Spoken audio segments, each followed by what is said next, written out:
హిందువులు తాము తలపెట్టిన పనులు నిర్విఘ్నంగా జరగాలంటూ మొదటి పూజను వినాయకుడికి చేస్తారు. భాద్రపద చవితి రోజున వినాయక పుట్టినరోజు ఘనంగా జరుపుకుంటారు. దేశవ్యాప్తంగా జరిగే ఈ వేడుకల్లో మహారాష్ట్ర, తెలుగు రాష్ట్రాలు ప్రసిద్ధి. ఇక హైదరాబాద్ లోని ఖైరతాబాద్ గణేశుడి కోసం పిల్లలు పెద్దలు ఎదురు చూస్తారనడంలో ఎలాంటి అతిశయోక్తి లేదు. తెలంగాణ రాష్ట్ర రాజధాని హైదరాబాద్ లోని ప్రతి సంవత్సరం వినాయక చవితి సందర్భంగా 11 రోజుల పాటు జరిగే ఈ ఖైరతాబాద్ గణేష్ ఉత్సవ మేళాలో రాష్ట్రంలోని ఇతర ప్రాంతాల నుండే కాకుండా భారతదేశంలోని ఇతర రాష్ట్రాల నుండి వేలాది మంది భక్తులు వచ్చి ఈ భారీ ఎత్తైన వినాయకుడిని దర్శిస్తారు. 11వ రోజు హుస్సేన్ సాగర్ సరస్సులో నిమజ్జనం చేస్తారు. అసలు ఎప్పుడు మొదలైంది ఈ ఖైరతాబాద్ గణేష్ పండుగ?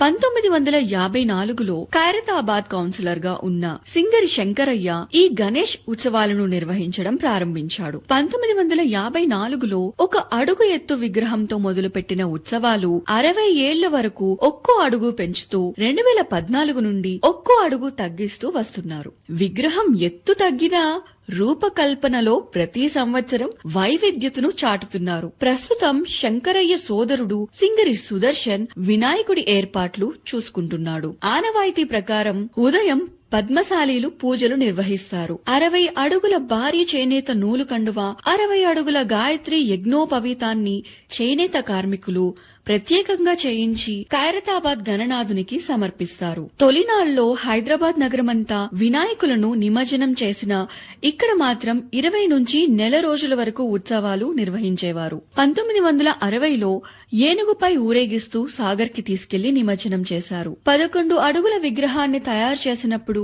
రాష్ట్రంలోని అన్ని ప్రాంతాల నుంచి పెద్ద ఎత్తున ప్రజలు తరలివచ్చారు. 1982లో భాగ్యనగర్ గణేష్ ఉత్సవ కమిటీ ఖైరతాబాద్ ఉత్సవ నిర్వాహకులను కలిసి 11 రోజులకే నిమజ్జనం చేసేలా ఒప్పించారు. 1982లో 2 పడవలను కలిపి వాటిపై విగ్రహాన్ని హుస్సేన్ సాగర్ మధ్యలోకి తీసుకెళ్లి నిమజ్జనం చేశారు. ఇక్కడ మొదటి నుంచి లడ్డు ఏర్పాటు చేయడం అనే సాంప్రదాయమే లేదు. 2011లో కాకినాడ సమీపంలోని తాపేశ్వరానికి చెందిన సురుచి ఫుడ్స్ నిర్వాహకుడు మల్లిబాబు 500 కిలోల లడ్డూను గణపతి చేతిలో ఉంచారు. ఓసారి వినాయకుడిని వాహనంపై ట్యాంక్ బండకు చేర్చి నిమజ్జనం చేసేందుకు క్రేన్ రాకపోవడంతో నెల రోజుల పాటు ట్యాంక్ బండ్ పై ఉంచారు. 1983లో సినిమాల్లోనూ ఖైరతాబాద్ వినాయకుడు కనిపించాడు. కళా తపస్వి కె విశ్వనాథ్ దర్శకత్వం వహించిన సాగర సంగమం చిత్రం షూటింగ్ కోసం నటుడు కమల్ హాసన్ ఒక రోజంతా చిత్రీకరణలో పాల్గొన్నాడు.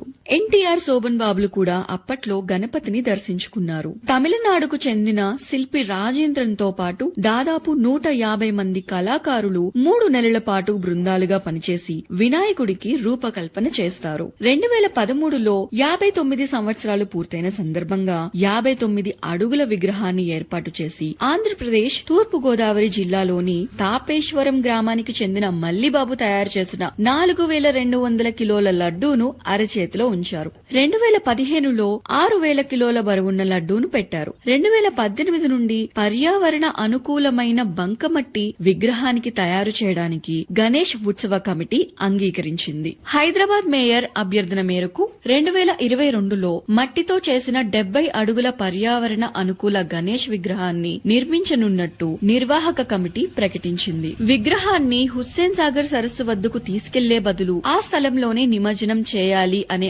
ఆలోచన చేస్తున్నట్టు కమిటీ పేర్కొంది. అందుకోసం ప్రత్యేక మట్టితో 2022లో తొలిసారిగా 50 అడుగుల పంచముఖ మహాలక్ష్మి గణపతి విగ్రహాన్ని తయారు చేశారు. ప్రత్యేకించి ఈ సంవత్సరం 2024న 70 అడుగుల ఎత్తున్న శ్రీ సప్తముఖ మహాశక్తి గణపతి దర్శనం ఇవ్వనున్నాడు. ఇప్పటికే ఆ పనులన్నీ పూర్తి చేసి తొలిసారిగా ఆగమన్ కార్యక్రమాన్ని నిర్వహించారు. ముహూర్తం ప్రకారం గురువారం మధ్యాహ్నం 12 గంటలకు శిల్పి చిన్నస్వామి రాజేంద్రన్ గణపతికి నేత్రాలను తీర్చిదిద్ది విగ్రహానికి ప్రాణం పోశారు. భక్తులు జయ జయ ధ్వానాల నడుమ ఉత్సవ కమిటీ ప్రతినిధులు గుమ్మిడికాయలు, కొబ్బరికాయలు కొట్టి బలి తీశారు. మహాగణపతి పూర్తి స్థాయిలో సిద్ధమై కళ్లను తీర్చిదిద్దడంతో ఉత్సవ కమిటీ తొలిసారిగా ఆగమన్ కార్యక్రమాన్ని నిర్వహించింది. భక్తి శ్రద్ధలతో వినాయకుడిని పూజిస్తే ఆటంకాలు, విఘ్నాలు లేకుండా జీవితాన్ని మంచి మార్గంలో నడిపిస్తాడు. అందుకే దేవుళ్ళో అగ్రపూజ అందుకునే దేవుడు అయ్యాడు వినాయకుడు.